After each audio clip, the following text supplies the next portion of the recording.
hitting first set. Oh, and You're down by 10. Tabafunda missing out on the serve. Equaling that ace a while ago. Yeah, just canceling it out. Neutralizing that. Ito, Michelle Carolino making her entrance back here in the second set as Ging Balse. Nice serve. And what a beautiful serve from Ging Balse. Well, partner itong si Gulima now has 3 points from the attack, pero 4 points from the block. Mas marami pang points off the block. Correct. Oh, Porntip.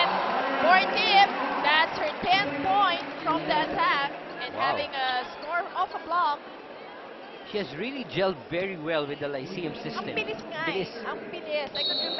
I could remember before si Cheng Boli sa San Sebastian. It took a while. Yeah, that's right. It took a while. Ooh, Ortiz making good. Miss you on that mid-hit. Nasa gitna kasi, so nagkagulo si Tabafunda and si Guliman. Lyceum 20, UST 12 here in the second set.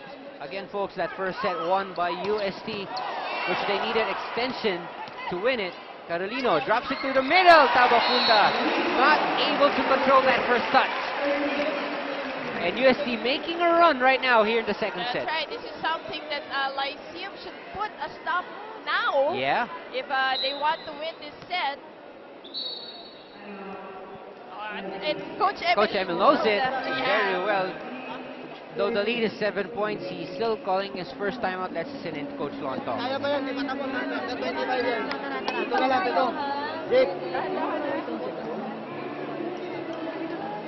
Hindi ko nakita. Paano makukuha yan? Ay. Hindi mo napansin na umangat yung bola. Sa likod ka.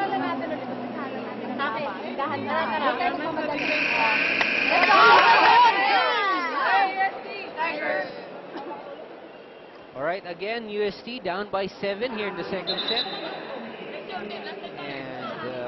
And so far, si Ging Balse, who just entered the second set, has now 3 attack points earning. Napakabilis. Ano kagad, points from Ging Balse. And Traces, on the other hand, in this second set, has 3 points na din from the attack. Good reception from Curato. They give it to M. Carolino. There you go.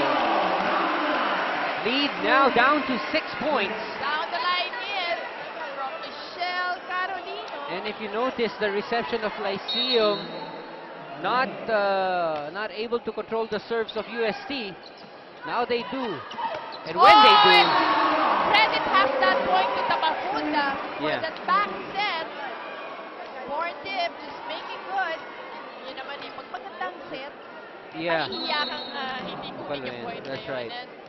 Yung kanina kini-question natin yung kombinasyon ng UST, mukhang itong kombinasyon na to is working, pero Daza and Corrado missing that reception. Now Coach Shaq pushing the timeout button. Let's listen in to what he has to say.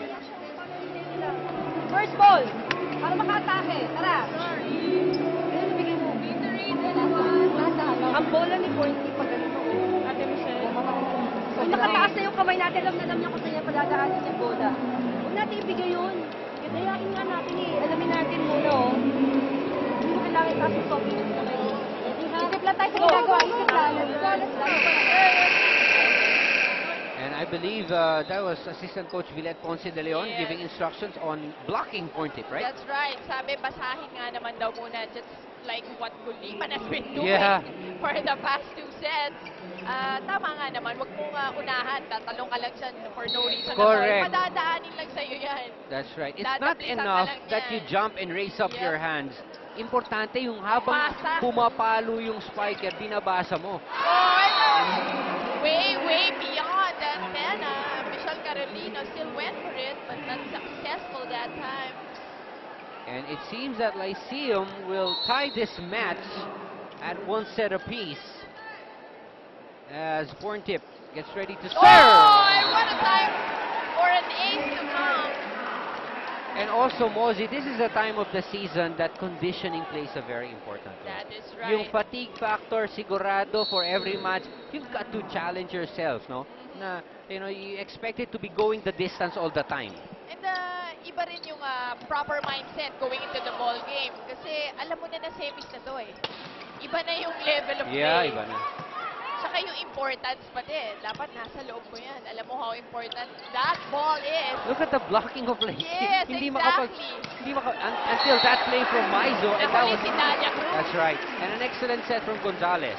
So you will really, ito dahil ganito blocking ng Lyceum, it will really depend on the center of UST.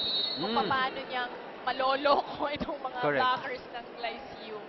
It is now set point for the Lady Pirates as Dalia Cruz delivers the final nail on the coffin for set number 2 as Lyceum springs back to a second set win after that heartbreaking Right. loss in At the least first hindi set. tayo nabot ng 30s. As we see the shake and play of this set, Lyceum, Dalia Cruz again taking that last point. That's right. We are tied at 1 set apiece. The very crucial third set when we come back.